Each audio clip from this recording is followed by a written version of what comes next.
just recently said that in the memory of Navalny, they're going to send more aid to Ukraine. It's so amazing, this combination of these two cases. It seems that the West and NATO is hoping some sort of stalemate in Ukraine, because it seems the end game for them would be a stalemate in Ukraine, that Russia would suffer forever. Do you see that coming to Ukraine? If you're a boxer and you're in the ring with Mike Tyson during his prime, I'm sure sometime around the third round, maybe a minute into the third round, as Tyson's picking you apart, punching you, you're sitting there saying, oh, I hope this round ends. I hope for a stalemate. I hope for some. No, you're going to get knocked out.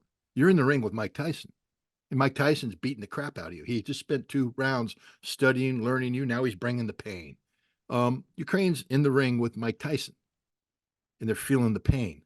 NATO's there symbolically. They're the trainer on the sideline watching their fighter get taken apart. Again, the trainer can sit there and say, well, the best I can hope for is that maybe Mike Tyson breaks his hand punching my guy, and then he can't finish the fight and we have a draw. That ain't going to happen. Mike Tyson's going to knock your boy out. Your boy's getting knocked out as you speak. There will be no draw. For all the people that are hoping for a draw, do you really think that's a draw? Do you think Russia's ever been willing to accept a draw? No.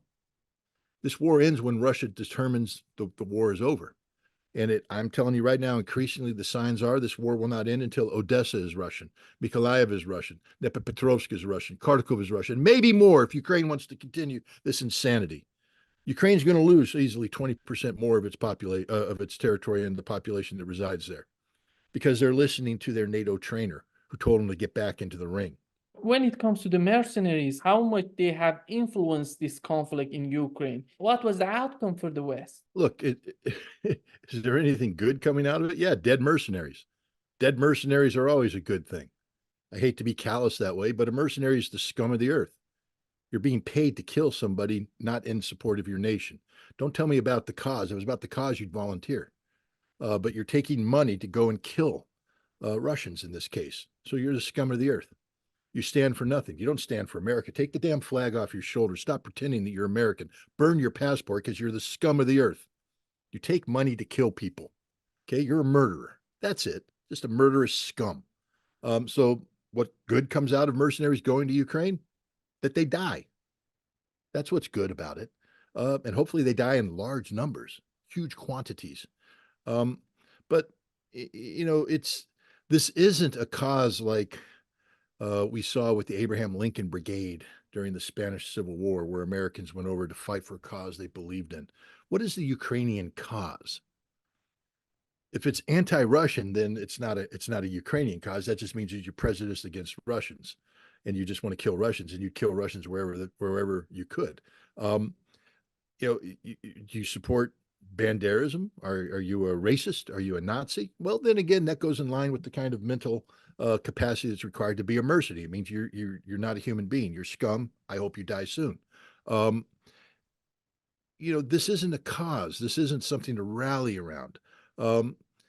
Did they have an impact? I think in the summer of 2022, they did have an impact. They stepped in at a time when the Ukrainian army had been eviscerated by the Russians. Everybody talks about the peace negotiations. Why do you think Ukraine went to the peace table so early on? Because the Russians were destroying their army, wiping them out. Yes, the Ukrainians are doing a flexible defense. Yes, Russian forces penetrated too deep sometimes without adequate security. Convoys were cut off and killed. But the Ukrainians were being wiped off the map. Talk to the Ukrainian soldiers about May, June, and the desperate straits they were in. It was only the injection of $48 billion of U.S. military aid and a couple $1 billion from the Europeans, and the arrival of tens of thousands of mercenaries who were able to form units that were able to be deployed on the battlefield and used in support of this operation, this counteroffensive, along with other Ukrainian units. But the mercenaries took the lead in this counteroffensive. Now, they all died, and so did the Ukrainian army. That's why they had to rebuild them. But now it became positional warfare, and mercenaries started to realize that war is hell. It's not a lark. It's not a game. Getting hit by Russian artillery over and over and over again with no hope of surviving became something that fewer mercenaries wanted to participate in.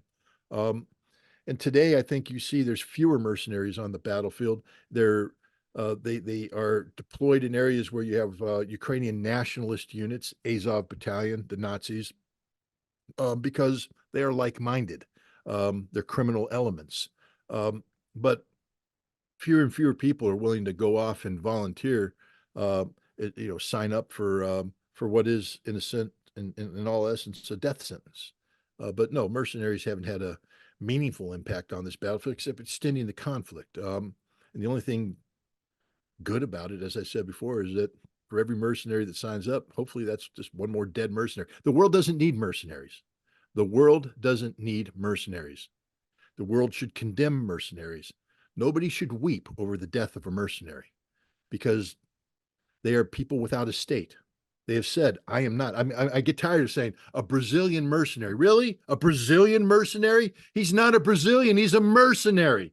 He's taking money to kill Russians. Is that the official policy of Brazil? Then send your own troops who took an oath to Brazil saying, we are defending Brazil's interests by going to Ukraine and fighting the Russians. But don't call them a Brazilian mercenary. They're stateless. They don't belong to Brazil anymore. They're the scum of the earth. Don't call them American mercenaries. They're stateless. They're not Americans. Americans take an oath to their country, wear the flag, get paid by the American taxpayer, support the Constitution.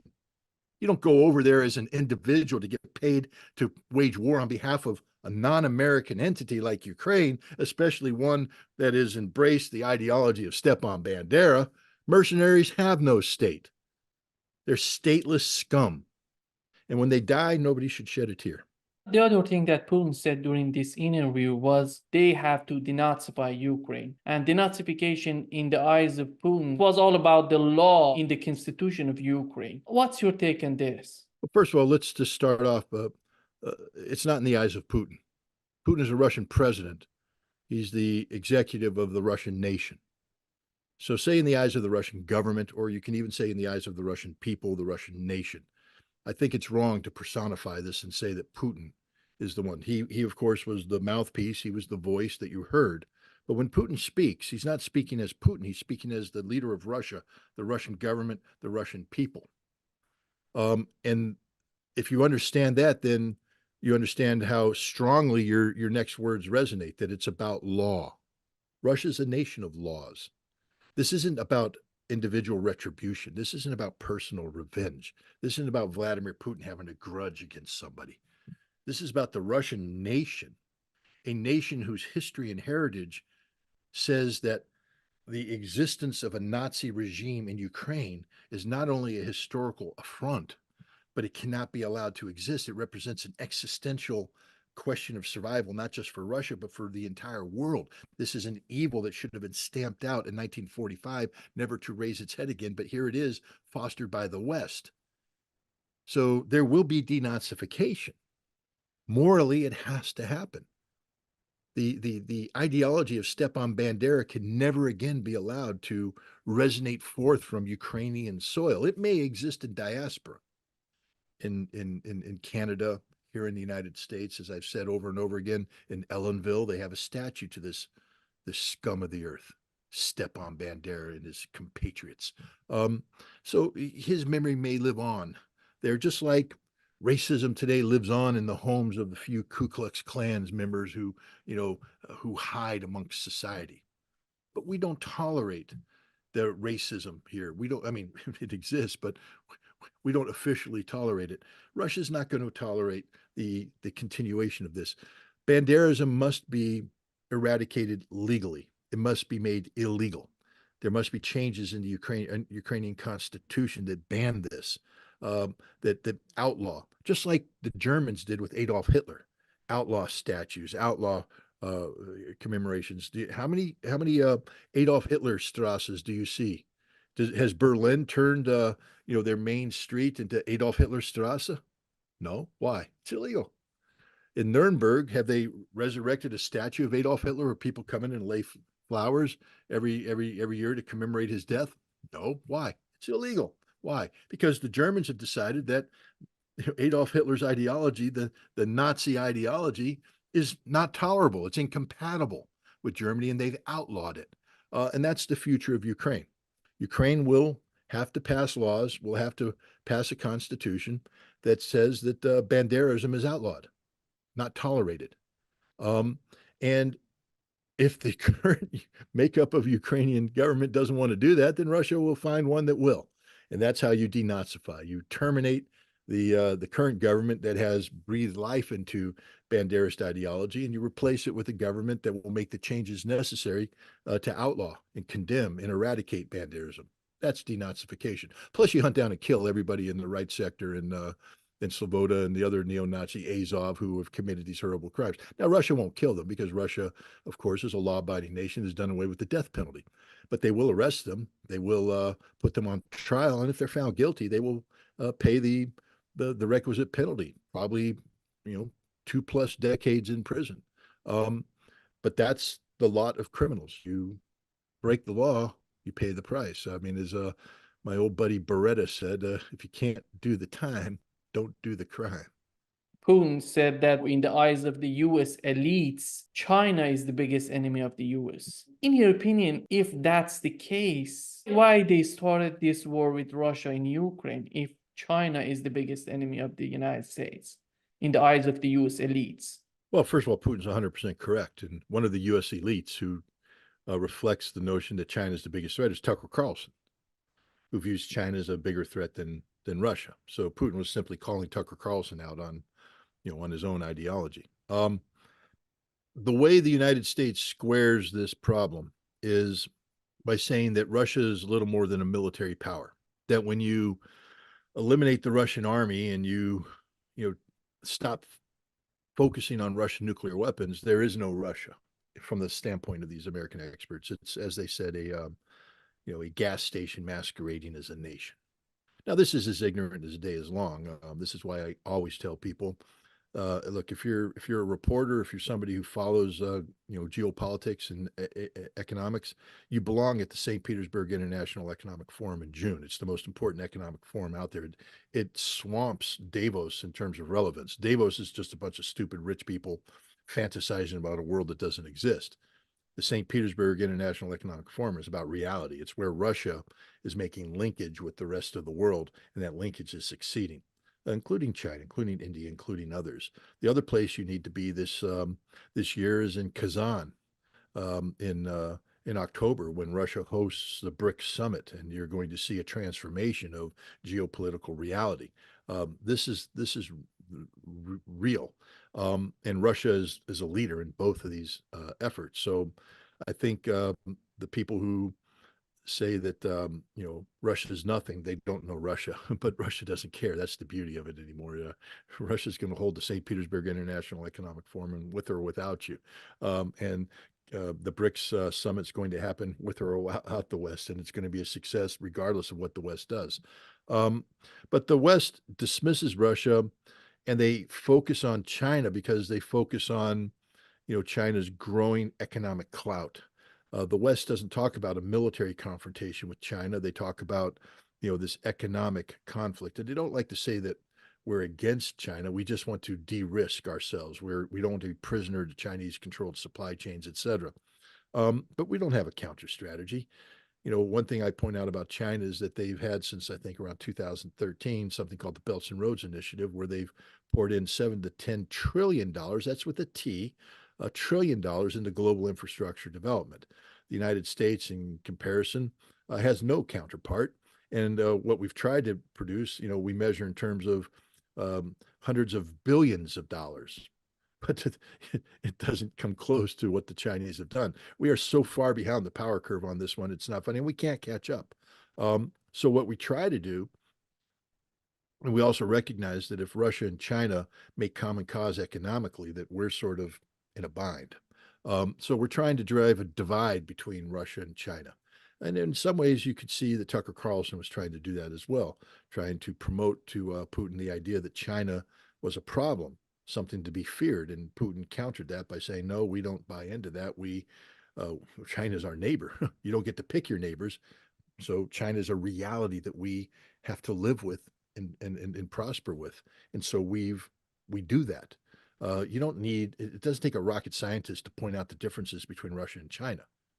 But what Russia and China have decided is to not allow those differences to serve as an entree for people who want to pry them apart. They're coming together largely because of the policies of the West.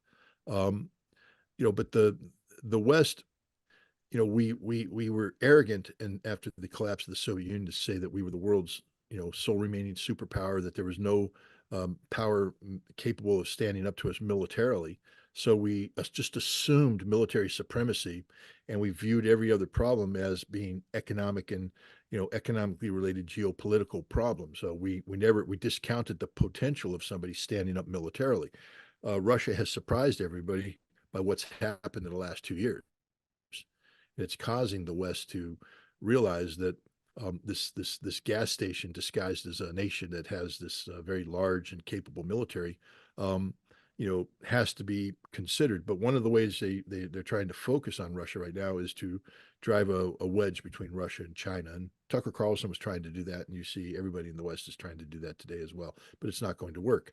BRICS, spell it out, baby. Brazil, Russia, India, China, South Africa. Now we can add Egypt. We can add Iran, Saudi Arabia, Ethiopia, United Arab Emirates. You know what's not in there?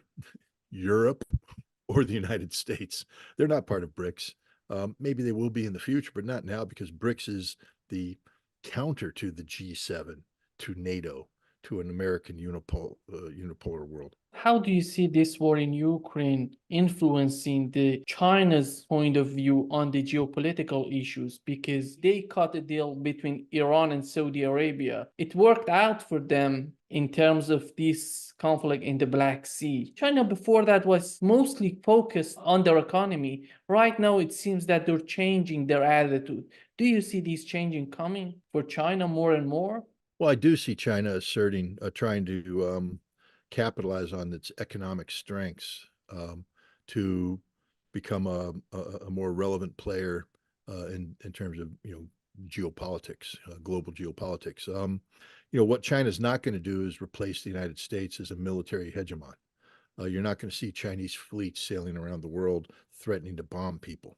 China's about economic development, about good relations, normalized relations within the framework of law. I see China stepping in more and more to play this role. It's a natural role for China to play.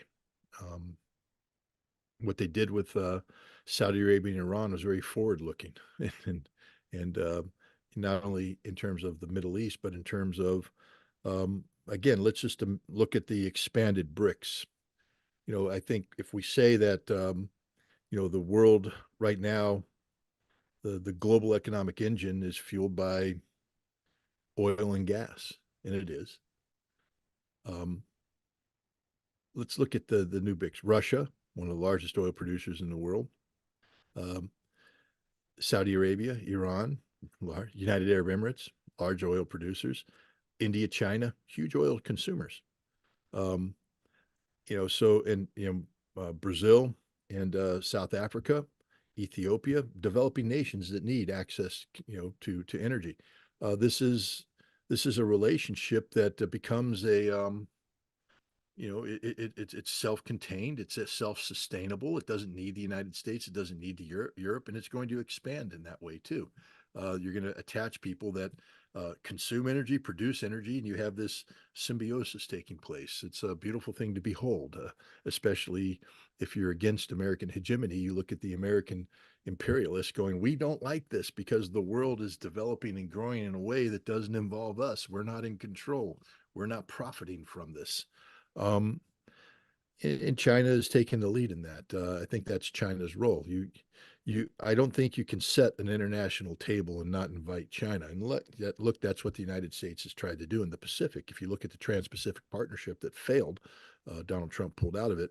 It was all about setting an international table in the Pacific, but excluding China. It didn't work. China's now set a table that doesn't include the United States or Canada because they say, we don't want you. You're a disruptive force. I mean, the United States has become that mad uncle that you don't want coming to your table at Thanksgiving because he's going to come in here smelling of alcohol and he's going to swear at people and get sick and disrupt the whole meal. So it's like, no, we don't invite you anymore. We want a table full of people that want to enjoy each other's company.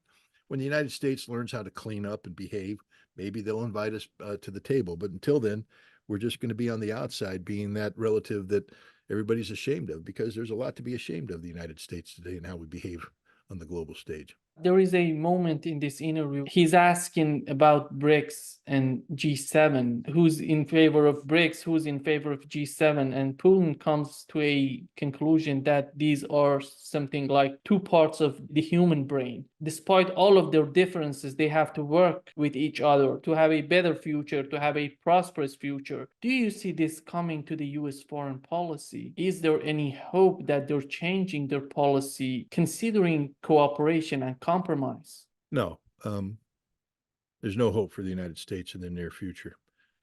We have a certain political and economic elite that are tied to the past. They don't want to divorce themselves from the past. In order to get to that point, you have to have people willing to cut ties with the past, to say that we're no longer going to behave as if we are the global hegemon. We have to recognize, the new reality, and we have to adapt to this new reality. Right now, we don't have people that are capable of doing that, especially here in a presidential election cycle. You know, Joe Biden can't say everything I've stood for my entire life is wrong. Therefore, trust me to lead us into this bold new future where America is no longer the dominant power, that we're going to have to sit down and treat people as equals. You remember, we live in an America that still is overwhelmingly imbued with the USA, chest thumping, we're number one attitude. And I'm proud to be an American. I love being an American. I wouldn't want to be anything else besides an American. But I've also traveled the world enough to know that we're not number one, especially think of the arrogance of that. I mean, you live in Brazil right now. Could you imagine if I came to Brazil and came off the airplane, every Brazilian I ran to, I went, USA, baby, number one, Brazil, quaint little country. Thank you very much. How are you little Brazilian people doing? The Brazilian people are going to go, you're an asshole, which is right. Well, that's how America relates with the world right now. We don't treat anybody with respect. When we get off the airplane, we're expecting everybody to bow before us and treat us as the Americans, the exceptional nation, the indispensable nation. But I would imagine that Brazilians can go to sleep at night, not losing too much sleep worrying about America. I think Brazil's a big country. They have their own problems, they have their own issues. And I don't think that the last thought for each Brazilian before the lights go out is, what does America think about us? I don't think Brazil really cares about America. I think the rest of the world is like that as well. Now, if America wants to interact with Brazil, maybe the Brazilians can go to bed night saying, wow, I wonder what the Americans want to talk about. I look forward to that conversation. But then they move on to the rest of America. The world doesn't gravitate around America. We're not the center of gravity around which everything, we're not the sun around which everything rotates. We're part of the people that rotate around this center of gravity called humanity.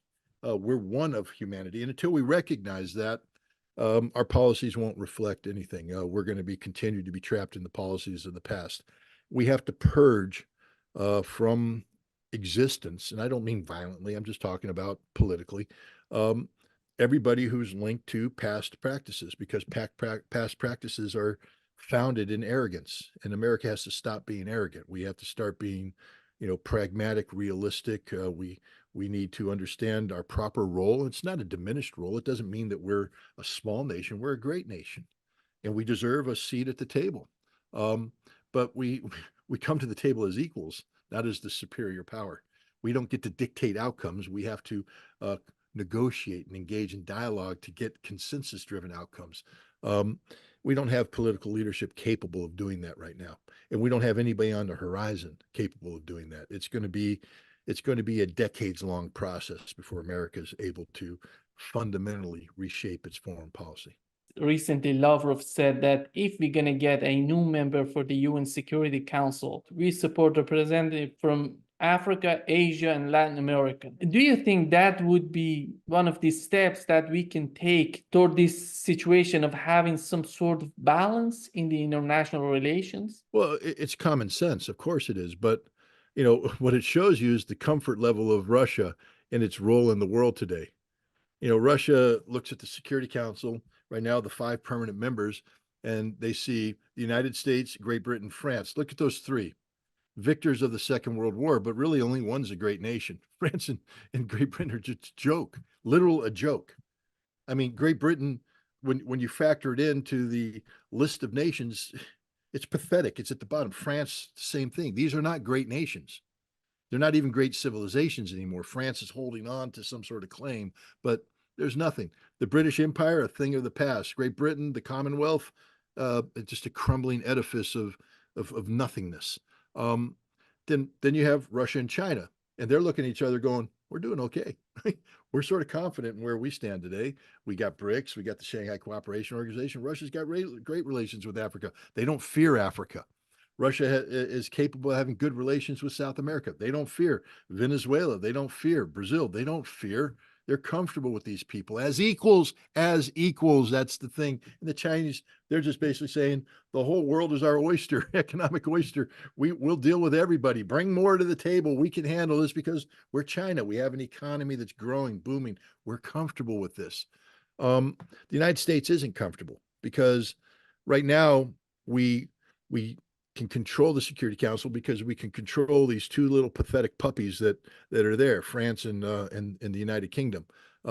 If you bring in another Security Council member, that there's talk of Germany. Why would you let Germany in? They were defeated World War II power, so they should never be given a seat at the table, just like Japan. But even if they did come in, it's a failing economy. Why not bring in a thriving economy, a growing economy? You know, again, South Africa, it's got a seat at the table in BRICS. Make South Africa a permanent Security Council member. That would be nice. In Asia, you can, there's a lot of candidates. India, they're a power. Let's bring India in. Brazil deserves a seat at the table. They're there. But see what I just gave you is I gave you 3 of the BRICS countries. It shows you that the United States is not in control of the growth of the world. It's not comfortable with a growing and empowered world, and the United States will not allow expansion of the Security Council in this manner. If they were going to agree to expansion, they would have to have a country they can control. The United States doesn't know how to coexist with people as equals. We have to control people. So we will not allow the expansion of the Security Council unless it includes Germany, or Japan. We can control these 2 countries. But God, no, we're never going to let Brazil in. We're never going to let India in. We're never going to let South Africa in because we're afraid of them. We're afraid of truly independent-minded nations. When it comes to the case of Navalny, the mainstream media went crazy about making stories. The way they were treating this case of Navalny and the case of Julian Assange and other cases that we had. How do you see this difference? Well, first of all, don't ever insult Julian Assange by using his name in the same sentence with Navalny. Never. Navalny is a scum. He's a CIA asset. Is a Russian who betrayed his country, took CIA money for the sole purpose of carrying out an American plan of undermining Russia. He's not a Russian Democrat who rose up and said, "I'm against Vladimir Putin and I will rally Russians together using the strength of my ideas to do this." No. People say, "Well, that can't exist in Russia." I just ask people, when Vladimir Putin wins an election in Russia, what's the percentage of the vote that he gets? It's in the 60% range. That means that there's around 40% of Russians who don't support Vladimir Putin. Sounds like an opposition to me, doesn't it? I mean, it's a pretty empowered opposition, actually.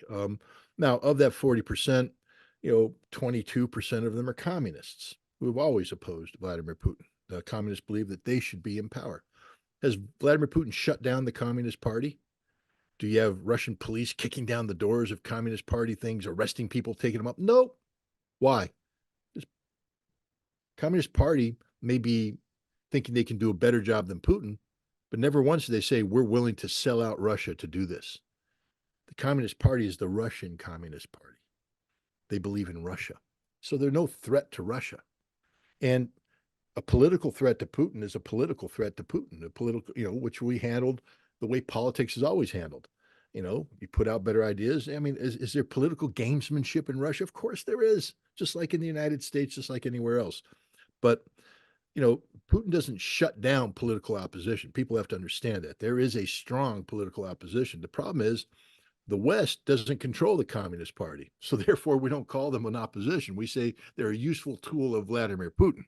We only support an opposition if it does what we want to do, which is to destroy Russia, not to empower Russia, not to make Russia stronger. See, any genuine political opposition in Russia would say, I can do a better job than Vladimir Putin in terms of growing Russian interest, making Russia a stronger nation. But when you have a Navalny whose whole thing was, how can I destroy Putin? How can I destroy Russia? We know, I mean, it was, I think, 4 days before Navalny died. Um, the man who is the consort of his wife gave a statement online who said, we we're sort of powerless while Navalny's in prison. We need a miracle in prison. We need something to happen in prison to awaken us. I wonder what that would be. But then he said, once that happens, the first thing we're going to do is tear apart Russian oil and gas enterprises, Rosneft, Gazprom, tear them apart and sell them off to the West. Why? How does that strengthen Russia? It weakens Russia. So Navalny is scum, human scum, pawn scum. He's a nobody. He's a nobody in Russia. Nobody cares about him in Russia. Nobody's losing any. I mean, his mother does, some other people. I mean, it's only natural. But the bottom line is the vast majority of Navalny's political support, which never could manifest in more than 2 to 5% nationwide, by the way, and on his best day, they fled when the special military operation took place and when the mobilization took place. They fled. They ran away like the good, true Russian patriots they are. Uh, Cowardly scum. They ran away. And they're here in the West and they're singing Navalny's praise. Navalny is a corrupt man. He was arrested and convicted on charges of corruption. Now, people say that they're politically motivated charges, but never once do you have somebody say he's innocent of the charges. There might be some political motivation. I mean, if I were the Russians looking at this CIA asset trying to keep coming in, trying to destroy Vladimir Putin, attacking him, taking CIA money to do things, there might be some political motivation to terminate him. But he made it easy. They terminate him by arresting him for the crimes he committed. He actually committed. And then you hold him account, you put him in prison. And then you hold him account for his extremism, his political extremism. Now, you and I might say, as in America, those charges wouldn't fly in America because we have freedom of speech, freedom of assembly. But I will say this, no, because there are equivalents in America. What would we call an American citizen who takes Russian money for the express purpose of undermining constitutional authority? At a minimum, we would charge that person with a failure to register as a foreign agent. And we would arrest them, and we know we can put them in jail for many years for that. Just ask Paul Manafort. But at a maximum, we could charge them with treason because they're going against constitutional rule.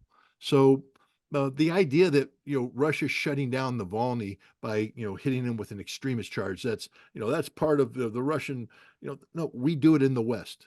Of course, we do it in the West. Hell, Germany arrests people just for thinking things about pro-Russian attitude. You can't be pro-Russian in Germany. You go to jail. You can't say they'll put you in jail. Is that democracy? No. The same thing with France. Same thing with almost all of Europe. Navalny played a dangerous game. He made common cause with the CIA. And we're now learning, at the same time Navalny was working the CIA to undermine Russia from within, the CIA was building bases in Ukraine to undermine Russia from without, to destroy Russia.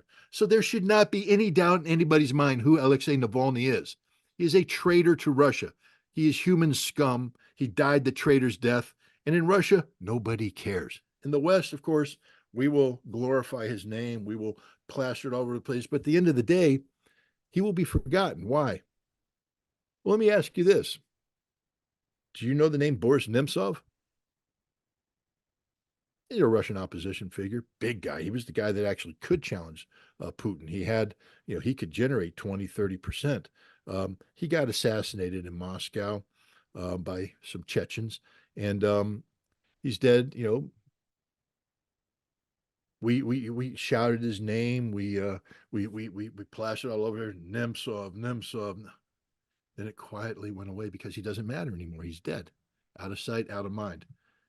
This time next year, let's see how many people are shouting Alexei Navalny's name. And in 5 years' time, I can guarantee you this: the vast majority of American kids going to colleges who are studying Russian won't even know his name because he's a nobody. He's a non-entity. He's scum. He's not somebody worthy of being remembered. So I don't lose too much sleep over Alexei Navalny, but I would also say please don't use his name in the same sentence as Julian Assange. Julian Assange didn't betray his country. Julian Assange stood up for free speech. Julian Assange exposed the war crimes of the United States. Julian Assange is a hero. Alexei Navalny is a traitor. They aren't the same people.